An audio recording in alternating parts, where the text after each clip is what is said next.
le pasteur, il va dire moi. Et puis à la fin, qui veut le miracle? Lève la main. Ah, fire! Fire! Ah, et les gens tombent. L'homme de Dieu.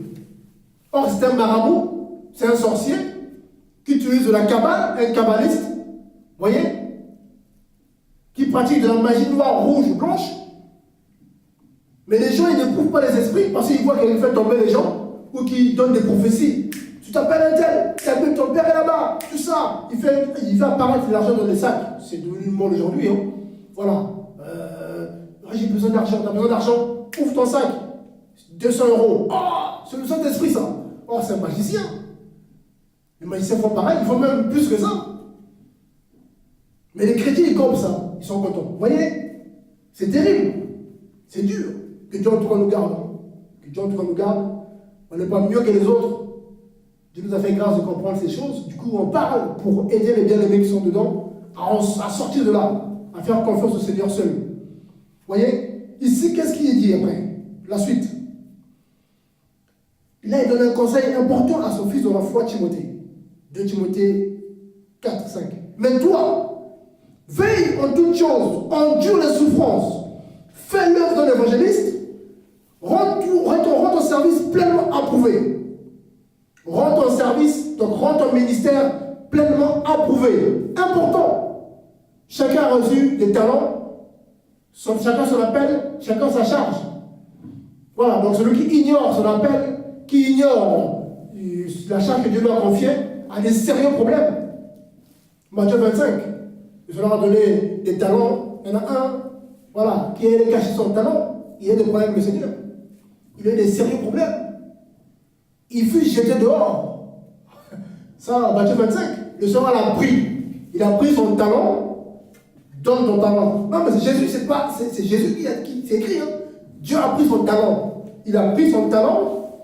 Et ce qu'il avait, il a tout pris et il l'a attrapé, il l'a jeté dehors.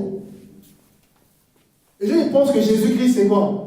C'est Jésus-Christ c'est quoi? C'est notre, comment dire? C'est, je sais pas. Hein, je sais pas comment les gens voient Jésus-Christ. Bon, ben, il dit oui à tout. Il est gentil. Hein, il est gentil. Bon, l'Apocalypse nous parle de l'enfer. Voilà. Il nous parle de, oui, il est plein de sa bouche. Il va frapper les gens. Oui, mais bon. Bon, c'est pas vrai. Si, c'est vrai. C'est vrai. Celui qui ne va pas persévérer jusqu'à la fin sera frappé par le Seigneur et son âme sera jetée dans le lac de feu. C'est vrai. C'est écrit. Vous voyez, ici, même Paul, il insiste là-dessus.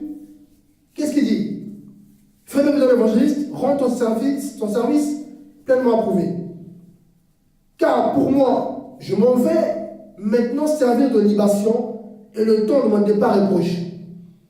Qu'est-ce qu'il dit? Donc on est là sur la persévérance. Donc Paul savait que voilà, sa fin était proche. Voilà, qu'il allait être exécuté. Hein. En gros, c'est ça. D'après ce qu'on a entendu sur l'histoire, voilà, Paul a vraiment été exécuté. Vous voyez, donc même Pierre, c'est pareil. Donc la fin des apôtres, c'était pas une fin comme le pensent certains, comme certains chrétiens ont fait croire que sur terre c'est la paix pour l'instant, c'est le repos. Non. Jean a fini l'île de Patmos là-bas quand il a reçu la révélation de l'Apocalypse. C'est une île réservée aux prisonniers. Donc quand tu te retrouvais là-bas, c'était compliqué. Ils ont une vie compliquée, les apôtres. Est-ce que nous sommes différents des apôtres? Non. Est-ce qu'il y avait plus de péché qu'aujourd'hui? Ah non. Aujourd'hui, il y a plus de péché qu'avant. Il y a plus d'idolâtres qu'avant. Il y a plus de possédés qu'avant. On est 7 milliards aujourd'hui. 7 milliards. En leur temps, il y avait moins de personnes, peut-être 2 milliards. On est 7 milliards. C'est-à-dire qu'il y a plus de possédés, plus d'envoûtés dans notre génération. Que Dieu fortifie son peuple, qu'il fortifie ses enfants. Voilà, Dieu seul le connaît, hein. Il connaît ses enfants, nous on prie, mais ceux qui sont de Dieu persévèrent. Même Paul ici est clair, qu'est-ce qu'il dit? Verset 7. J'ai combattu le bon combat. J'ai achevé la course, j'ai gardé la foi. Ah! J'ai achevé la course, j'ai gardé la foi. Donc si Paul n'avait pas gardé la foi, même s'il avait achevé sa course, niet, ils ne sont pas rentrés au paradis. C'est pas parce qu'il était Paul que voilà. Il avait intérêt à garder la foi. Même en achevant la course, il avait intérêt à garder la foi. Voyez? Et il dit quoi au reste? La couronne de justice m'est réservée et le Seigneur, le juste juge, me la donnera en ce jour-là. Et non seulement à moi, mais aussi à tous ceux qui auront aimé son apparition. Donc, il parle ici, bien sûr, de l'enlèvement, notre espérance. Voilà, tout ce que nous attendons aujourd'hui, c'est l'enlèvement, l'apparition, bien sûr, du Fils de Dieu pour prendre, bien sûr, sa fiancée, donc l'Église, pour aller, bien sûr, fêter les noces de l'agneau. Oui, bien aimé, la persévérance. Mais c'est difficile aujourd'hui quand on voit le contexte dans lequel nous sommes. Les temps sont mauvais. Les temps sont très mauvais. Sinon, on en parle aussi dans le livre d'Apocalypse. Après, on ne sera pas trop long. Regardez. La persévérance, quand on prend Apocalypse. Merci Seigneur pour ta parole.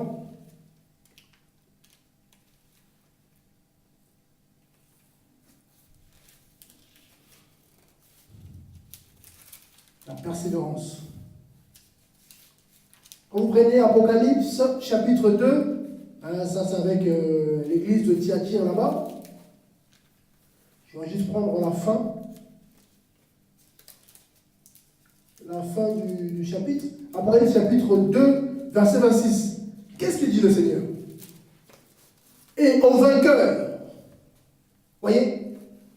Au vainqueur. À celui qui gardera mes œuvres jusqu'à la fin, je donnerai autorité sur les nations. Et il les gouvernera avec un sceptre de fer. Et elles seront brisées comme les vases d'un potier, ainsi que j'en ai moi-même reçu le pouvoir de mon Père. Voyez? Ici, le Seigneur dit quoi? Au vainqueur, à celui qui gardera mes œuvres jusqu'à la fin. C'est-à-dire qu'aujourd'hui, le Seigneur te confie quelque chose, une œuvre à faire.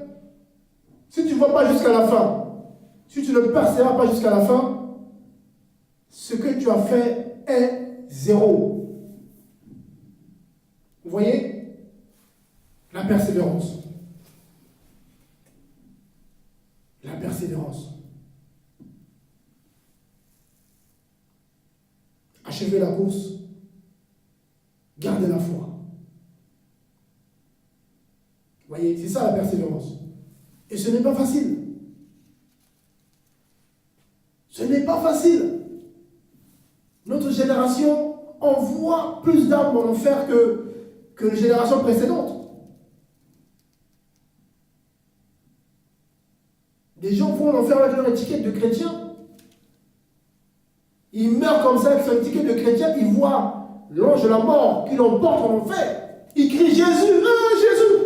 Non, tu n'as pas prié le vrai Jésus. Ah non. Beaucoup, on leur parle d'un faux Jésus et ils sont d'accord. J'aime bien ce passage de 2 Corinthiens. La Bible nous dit tout. Hein. Ah mais le pasteur là, mais il a la Bible. Il prie au nom de Jésus. Ah, donc c'est vrai.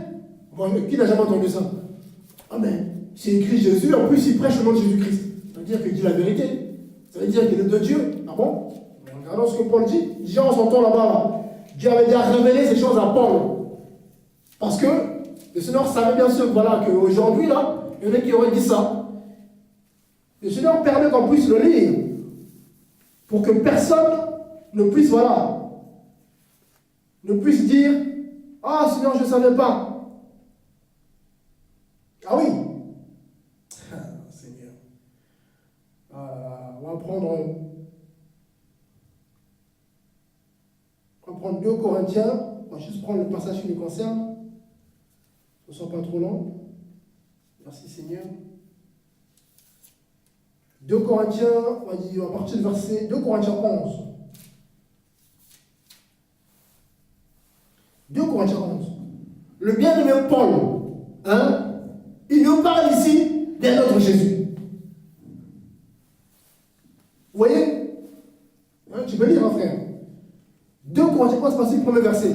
Paul s'adresse ici aux chrétiens, il ne s'adresse pas aux païens, il s'adresse aux chrétiens qui étaient à Corinthe. Parce qu'une partie de ces chrétiens-là suivaient un fois Jésus. Lis mon frère, s'il te plaît. Partie du premier verset. 2 Corinthiens 11, verset 1.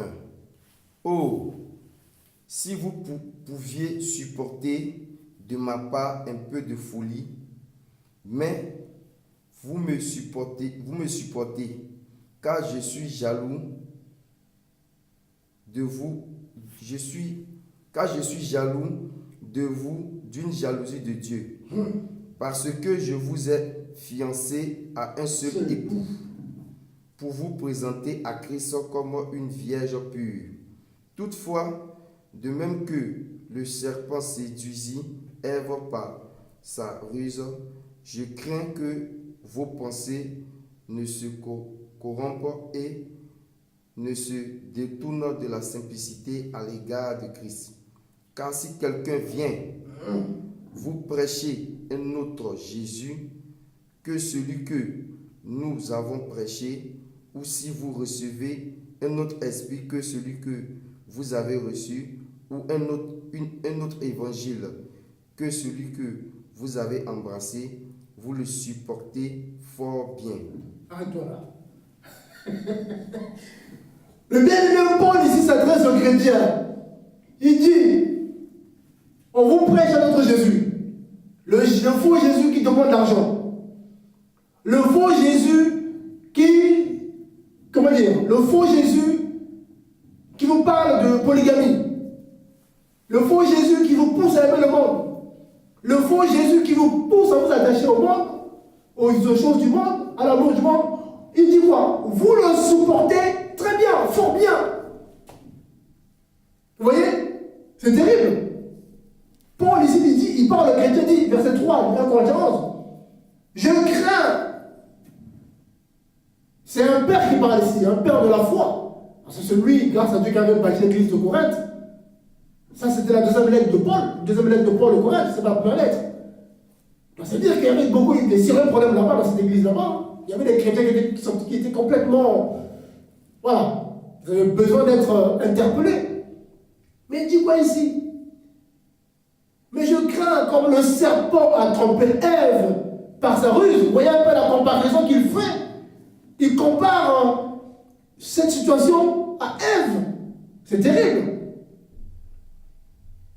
Mais je crains que, comme le serpent a trompé Ève par sa ruse, vos pensées aussi se corrompent en se détournant de la simplicité qui est en Christ. Aujourd'hui, qu'est-ce qu'on nous parle, frère? On nous parle quoi aujourd'hui, l'évangile? Au contraire, il ne faut pas être simple. C'est le Matthieu vu. Il faut qu'on te voie. Le moi. Le culte de moi. Vous voyez, les gens se compliquent la vie. C'est terrible. Les gens se compliquent la vie pour rien. Oh, mais ça va pas. Oh, je pleure. Mais quand tu lui demandes, qu'est-ce qui va pas? Ah, frère, je prie pour que j'ai une maison. Ah. Donc, toi, tu as jeûné, prié pour que tu aies une maison. Ah oui. Tu es dehors? Non. Ah, j'ai un appartement? Ok.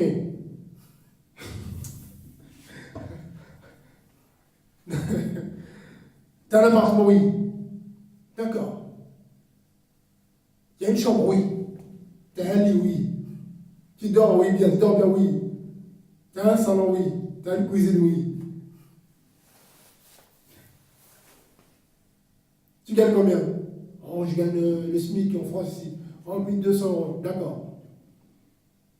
Mais tu veux une maison. Mais si on te donne une maison qui coûte 1000 € le mois, le loyer, tu vas payer comment? Tu vois pas que là, tu as les yeux plus grands que ta paye? Dieu te donne un appartement F2 qui coûte 300 €, 400 € parce que tu gagnes 1200 €. Toi, par convoitise, tu veux une maison. Mais si on te propose une maison aujourd'hui, tu vas t'endetter, tu vas payer le crédit là, 800 € par mois, il va te rester 400 € de vivre. Et tu vas dire quoi? Dieu ne m'aime pas? Vous voyez un peu? Les gens, c'est compliqué cette génération-là. Paul ici est clair. Ici, il est clair, la simplicité. Mais ici, beaucoup supportent le faux Jésus, comme je disais tout à l'heure. Car si quelqu'un Si un faux pasteur, un faux prophète, si quelqu'un, non, c'est pas n'importe qui, vient vous prêcher un autre évangile, un autre Jésus, il y a quelqu'un qui prêche un autre Jésus.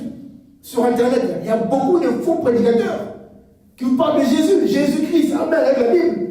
Alléluia. Mais c'est un faux Jésus. Vous voyez? Et qu'est-ce qu'il dit? Il dit quoi? Que nous avons prêché, donc il y a notre Jésus. Et si vous recevez un autre esprit, donc un démon. Quand on dit notre esprit, c'est pas le Saint-Esprit, donc c'est un démon. Un démon, un démon. Chrétien. Il dit quoi? Que celui que vous avez reçu. Il dit, écoutez bien, c'est clair ici. Hein? Si vous recevez un autre esprit que celui que vous avez reçu, on a reçu quoi notre conversion? Le Saint-Esprit. Vous voyez? Mais là, Paul parle d'un autre esprit qui vient prendre place. Ou un autre évangile que celui que vous avez embrassé, vous le supportez très tonique ou vous le supportez fort bien. C'est terrible quand même. C'est terrible, bien aimé. Vous voyez? Donc, faisons attention s'il vous plaît. Les faux docteurs qui vous prêchent un faux Jésus travaillent. Et beaucoup de chrétiens, malheureusement, sont tombés dedans. Voilà. Donc, nous sommes dans un temps où on doit persévérer dans la doctrine. On doit persévérer dans la vérité. On ne doit plus se laisser, voilà, emporter comme ça. C'est pas nouveau, hein. Il n'y a rien de nouveau sous le soleil. Ici, Paul, regardez, là, il a parlé aux Corinthiens, 2 Corinthiens 11. Il va aussi dire la même chose, pareil, aux Galates. Regardez, quand je prends Galates 3, pour que ça ne traîne pas, quand je prends le verset, qu'est-ce qu'il dit? Galates 3, 1. Oh, Galates, insensé. Encore, oh, Galates, fou. Hors de sens. Qui vous a ensorcelé pour que vous n'obéissiez plus à la vérité? Vous, aux yeux de qui Jésus-Christ a été dépeint d'avance et crucifié au milieu de vous. Il s'adresse en fait aux gens qui ont vu la gloire de Dieu, qui ont expérimenté Dieu, mais au bout d'un moment, ils se sont fait ensorceler. Il y a les chrétiens aujourd'hui qui ont bien commencé, mais qui ont été envoûtés par les démons. Paul, c'est ce qu'il dit ici. Vous voyez? Il dit, oh, Galates insensés, qui vous a ensorcelé pour que vous n'obéissiez plus à la vérité et non croire à l'évangile? Comme beaucoup de chrétiens aujourd'hui qui n'obéissent plus à l'évangile. Quand on leur dit, il faut se repentir, il faut quitter le péché, arrête le mensonge, arrête la sorcellerie, arrête l'impudicité, arrête de tromper ton mari, arrête tout ça. Oh, mais Dieu comprend. Demain, je vais me repentir demain. Mais demain appartient à Dieu. Demain appartient à Dieu. Au moment où tu parles demain, 1 heure après, peut-être tu vas mourir, arrêt cardiaque, accident, tout ça. Vous voyez? Regardez. Ici, pareil, même constat, Galates 3:1, pareil, Paul, pareil. Voilà. Voilà. C'est terrible. Il continue verset 2, Galates 3:2. Je voudrais seulement entendre ceci de vous. Avez-vous reçu l'Esprit par les œuvres de la loi ou par la prédication de la foi? Êtes-vous si insensé? Êtes-vous si fou? Après avoir commencé par l'Esprit, vous voulez maintenant finir par la chair? C'est ça malheureusement aujourd'hui, le chrétien d'aujourd'hui. Beaucoup sont comme ça. Ils ont commencé zélés. Ah, Jésus-Christ est Seigneur. Oh, ça y est, on est prêt pour l'enlèvement. Et 2 ans après, 3 ans après, il n'y a plus personne. Il n'y a plus personne. Vous voyez? Il n'y a plus personne. Ah, frère, après chacun est libre. Non, on ne court pas après les gens. On encourage, on essaie d'encourager, mais quand Dieu nous dit maintenant, c'est bon, c'est bon. Le salut est individuel. Ah oui. Chacun rendra compte à Dieu tout seul, devant le Seigneur. Il n'y aura pas ton mari, il n'y aura pas ta femme, il n'y aura pas des enfants, tu seras seul. Ton âme sera seule devant le Créateur. Vous voyez? Que Dieu en tout cas aide son peuple. Amen. C'est pas évident. C'est pas facile en tout cas, on va pas entendre la prière. Donc, la persévérance. On doit persévérer, voilà. On doit achever la course. On doit garder la foi. Parce que, voilà, comme le dit Matthieu 11. Matthieu 11, 12. Le royaume des cieux, ce sont les violents qui s'en emparent. Vous comprenez? Ce sont les violents qui s'en emparent. Vous voyez un peu? Donc ce n'est pas une marche facile. Ce n'est pas le tout repos. Voilà, tranquille, tranquille. Non, mais Dieu tranquille. Non. Ça, c'est un faux Jésus, ça. Ah, mais tranquille, frère. Tranquille, tranquille tout seul. Voilà. Mais c'est comme ça, frère, hein, bien aimé. C'est comme ça, bien aimé. Il y a un frère, oui, mais tu sais, Dieu comprend. Toi, reste avec ce Jésus-là, qui comprend tout. Tu es dans le péché, tu es dans la tiédeur, tu es dans les histoires bizarres. Oh, mais Dieu comprend le temps favorable, Dieu va agir. Toi, attends ce temps-là. J'espère pas pour toi que tu vas mourir entre temps. J'espère pour toi que tu vas, tu vois, le temps que tu as calculé là, dans 2 mois, je vais repentir. J'espère que Dieu va te laisser ce temps-là jusqu'à 2 mois. Parce que 1 mois après, tu es parti, c'est l'enfer. Oui, c'est l'enfer. On ne se moque pas de Dieu. Dieu n'est pas là pour jouer avec nous. Hein. C'est terrible cette génération. Et ça ne plaît pas aux gens quand on parle comme ça. Les gens veulent qu'on leur dise quoi? Bénédiction! Ah! Alors les gens sont contents. Non mais il faut arrêter ça, il faut arrêter ça. Hein, faut arrêter. En tout cas, il doit nous aider à persévérer. Hein, c'est pas facile. Hein, la marche est difficile. Voilà, on est des hommes comme tout le monde. Hein. On n'est pas mieux que vous. Hein. On n'est pas des surhommes. Mais grâce à Dieu, on essaie de persévérer. On se laisse guider par le Saint-Esprit. Et puis on voit demain ce que Dieu pourvoit. Voilà. On se laisse guider. Comme ça, on le dit. Hein. On est comme le vent. Demain, on est ici, demain, on peut être ailleurs.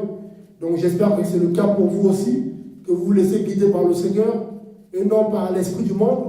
Là, je répète encore, on est en novembre. Aujourd'hui, on est le 24 novembre 2018. Vous voyez déjà, là, ça commence. Hein. Les sapins, les photos, ça y est. Hey, le monde est content. Ah oui, il y aura des cadeaux. Ah, ça plaît au monde. Là, ça plaît au monde. Là, c'est bien ça. Là, c'est bien. Ah, Seigneur. Ah, très peu seront sauvés. C'est vrai. Hein? La Bible, franchement, plus ça va, on se rend compte que oui. Parfois, au début, on a du mal à comprendre un peu. Il y a des années, on ne comprenait pas trop, mais quand on est dedans, quand on voit ce qui se passe aujourd'hui, ah ouais. C'est vrai que très peu seront sauvés. Déjà, même dans le milieu de 60 disciples, quand le Seigneur dit très peu, il ne parlait pas des païens. Les païens sont enrôlés déjà. Les païens sont déjà disqualifiés. S'ils ne se convertissent pas, s'ils ne donnent pas leur vie au Seigneur, eux, leur cas est scellé, c'est fini. Quand le Seigneur dit très peu seront sauvés, il parlait déjà de ceux qui se disent chrétiens. Donc il prend tous les chrétiens du monde, là, dans ce lot-là, voilà, très peu seront sauvés. Ça fait mal au cœur. Donc j'espère qu'il ne fera pas partie de ce, voilà, de ce nombre-là qui ne sera pas sauvé. J'espère pour toi que tu feras partie. J'espère pour nous aussi, on fera partie, voilà, de ce peu-là, ce reste, voilà, qui va régner avec Jésus-Christ de Nazareth. En tout cas, gloire à Dieu. En tout cas, merci au Seigneur pour ce temps qu'il a permis. Que le Seigneur vous bénisse en tout cas. C'est notre bien-aimé Franck. Et puis bon, bien-aimé, je ne suis pas seul. Voilà, mais c'est moi que vous voyez. Gloire à Dieu. Donc en tout cas, merci beaucoup. Hein, vous qui êtes en ligne, soyez encouragés. Que ce soit vous garde. Hein, voilà. Je sais que ce n'est pas évident. Mais bien aimé, s'il vous plaît, persévérant. Persévérant, ne baissons pas les bras. Parce que les temps sont très très mauvais. Le Seigneur va bientôt apparaître pour enlever son peuple. Donc ce n'est pas le moment de remettre à demain ce qu'il peut faire aujourd'hui. Vraiment pas le moment. Voilà. Donc en tout cas, que cela vous garde. Voilà. Donc nous, après, on va prendre le temps de la prière. Soyons encouragés. Bon, on n'est pas en direct parce qu'il n'y a pas de réseau ici. On n'est pas en direct. Il faut le dire. Hein. On n'est pas en direct. Pourquoi on fait des vidéos comme ça? On n'est pas en direct. Mais si Dieu permet, voilà, on pourra faire des directs. Mais là, on n'est pas en direct parce qu'on est dans un sous-sol. Donc du coup, il n'y a pas de réseau.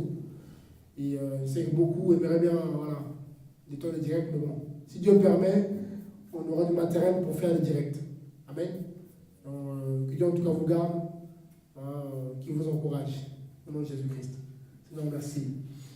Jésus-Christ est Seigneur, il est Seigneur, il est sorti.